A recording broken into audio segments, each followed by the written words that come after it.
tous et bienvenue dans mes petits papiers. Je suis Judith, je suis démonstratrice Stampin' Up dans le nord de la France et le projet que je vous propose de réaliser aujourd'hui, c'est cette boîte, inspirée d'une boîte qui m'avait été offerte pendant une réunion de lignée. J'en ai changé la taille, la petite fermeture, enfin bref, comme toujours, j'ai fait plein d'adaptations. J'espère que la créatrice se reconnaîtra, qu'elle n'hésite pas à mettre un petit commentaire. En tout cas, comme toujours, si la vidéo vous plaît, pensez à cliquer sur le petit pouce, ça me fait toujours plaisir. Les dimensions se trouveront dans la barre d'infos si vous êtes sur YouTube ou en bas de l'article si vous êtes sur le blog. Et puis, vous aurez aussi un lien pour passer commande s'il y a des articles qui vous font envie. En tout cas, maintenant que toutes ces informations vous sont passées, on va pouvoir se jeter dans la réalisation de la boîte. J'ai calculé les mesures de cette boîte pour qu'elle puisse être réalisée à partir de papier de série design et vous pourrez prendre les papiers qui sont en 15-15. Alors, ils ne sont pas exactement en 15-15, ils sont en 15,2 sur 15,2 et ça facilitera la fermeture de votre boîte si vous le ramenez à 15 cm. Mais bon, c'est quand même faisable si vous le laissez à 15,2. Je triche sur mes notes. Alors, j'ai pris comme papier de série design.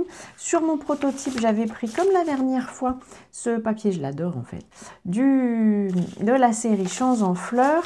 Là, je suis revenue à Croquis du jardin. C'est un papier qui va bientôt sortir du catalogue et franchement, je l'aime beaucoup. C'est un peu mon au revoir à ce papier. Et j'ai pris celui-ci dans les tons un peu inhabituels pour moi. D'habitude, je ne suis pas très orangée. On va, sur ce papier, marquer les plis suivants. Un premier pli à 1 cm. Donc, comme il est carré, le sens dans lequel vous le prenez n'aura pas d'importance. Donc, un premier pli à 1 cm. Un deuxième à 8. C'est tout pour ce sens-ci. Dans l'autre sens, on va faire... Alors, si vous avez un papier avec une illustration qui a un sens...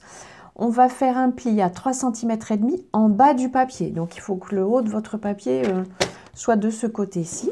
Donc, je fais 3,5 cm, mais 3,5 cm, je les prends de ce côté-ci. Et puis, on va faire un deuxième pli de l'autre côté, cette fois-ci, à 2 cm. Tout ça pour vous dire que moi, j'ai pris une hauteur de 15 cm, mais si vous avez 14 cm, ça fonctionnera aussi. Vous pouvez adapter la hauteur de la boîte très facilement. On va aussi marquer, avant que j'oublie, des plis. Alors, j'ai ma bande de 3,5 cm qui se trouve ici. On va marquer un pli à 3,5 cm ici, mais seulement sur cette bande en bas. Donc, je démarre mon pli vers le bas.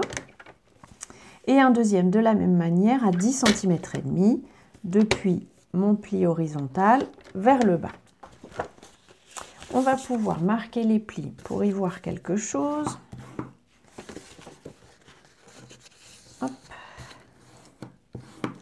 Comme ceci. Les plis partiels pour l'instant, de toute façon, je n'ai pas besoin de les plier, ce sera des repères de coupe. On va découper le dessus de la boîte. J'ai piqué une idée à une collègue démonstratrice, voilà, c'est ici, allemande, dans une de mes séries, vous savez, le blog Hop Stamp Impressions Europe. Chez Stampin' Up, on a un lot de poinçons qui s'appelle bordures incontournables, qu'au départ, j'avais imaginé surtout pour faire des bordures d'enveloppes. Celle-ci, à la limite, évoque très bien les enveloppes. Pour mon prototype, j'ai utilisé celui-ci. On pourrait aussi utiliser les autres. Allez, je vais essayer avec celle-ci. C'est vraiment une idée que je trouve très sympa pour faire un bordure de sachet ou de boîte. Ça rend vraiment bien. J'attrape ma machine de découpe. Alors, pour celle-ci, vu les dimensions de la boîte, il vous faut de préférence la grande, enfin la machine normale et non la petite. Je vais la mettre dans le bon sens. Moi, je suis droitière. Alors, je vais vérifier que vous voyez ce que je fais. Hop.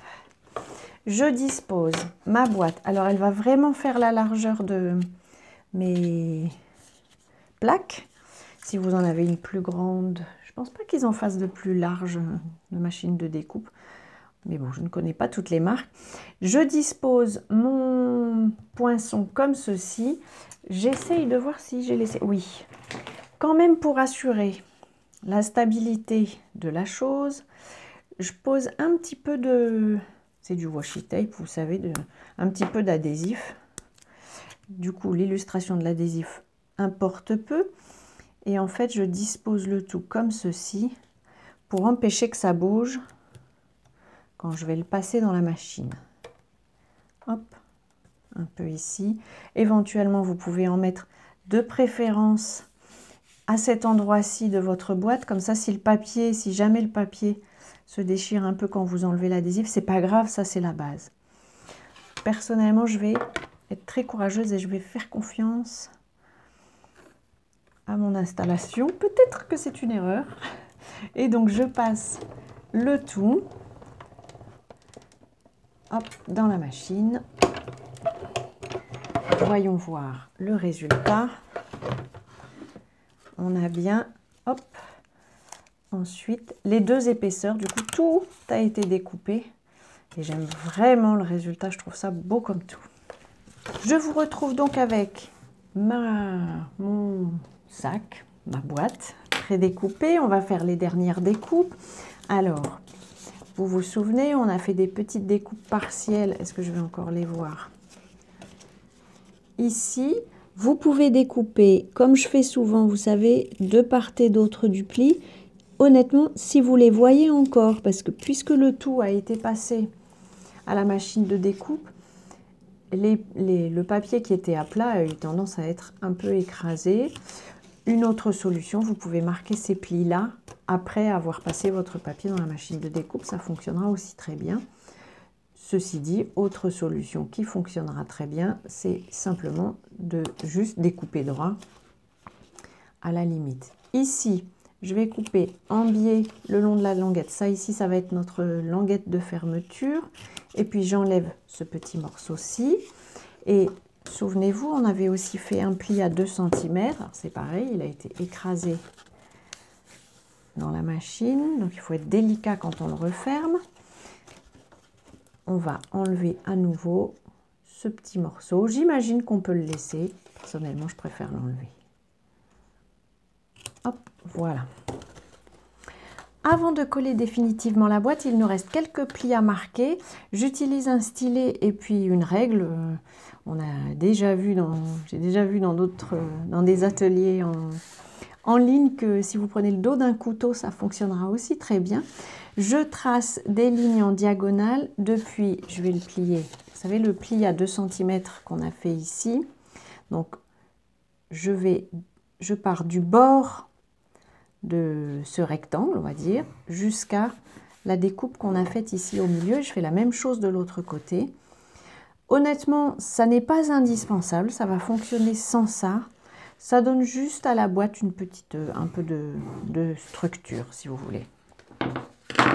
On va pouvoir maintenant coller la boîte. J'utilise de l'adhésif découpe facile. Pour les boîtes, j'aime beaucoup cet adhésif. Hop.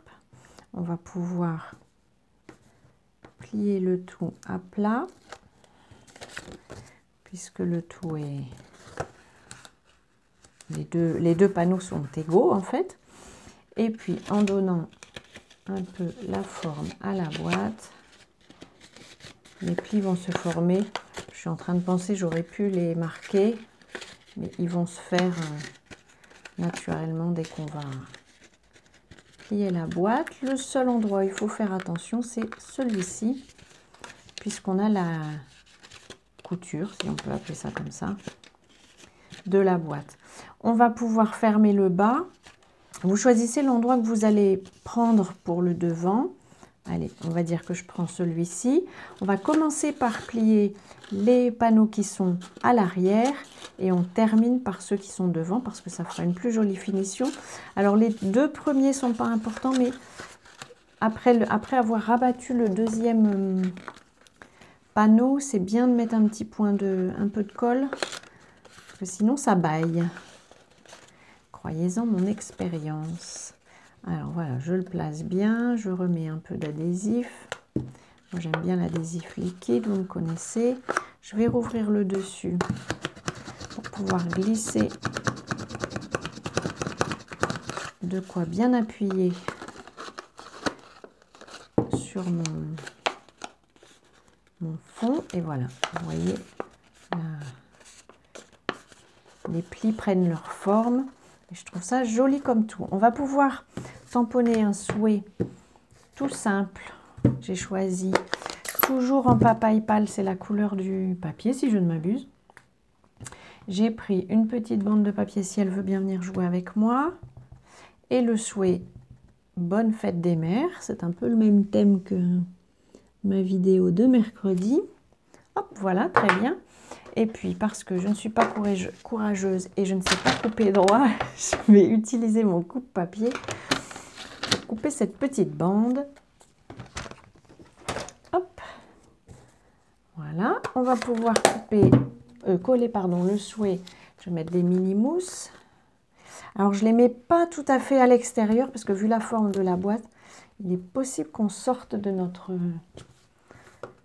triangle ici.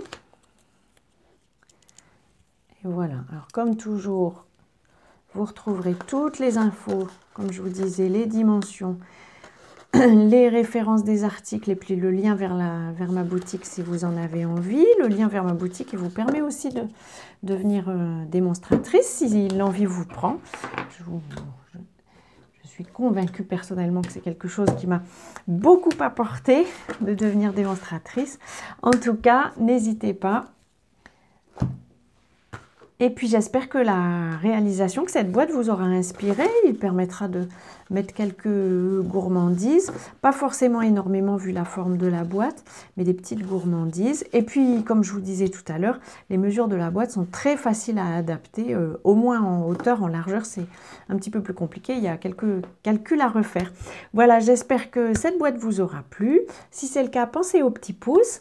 Et puis je vous donne bien entendu rendez-vous à ma prochaine vidéo. Je ne sais pas encore sur quel thème elle sera. Et en tout cas, d'ici là, je vous souhaite de passer de belles journées créatives. Et bien entendu, je vous embrasse.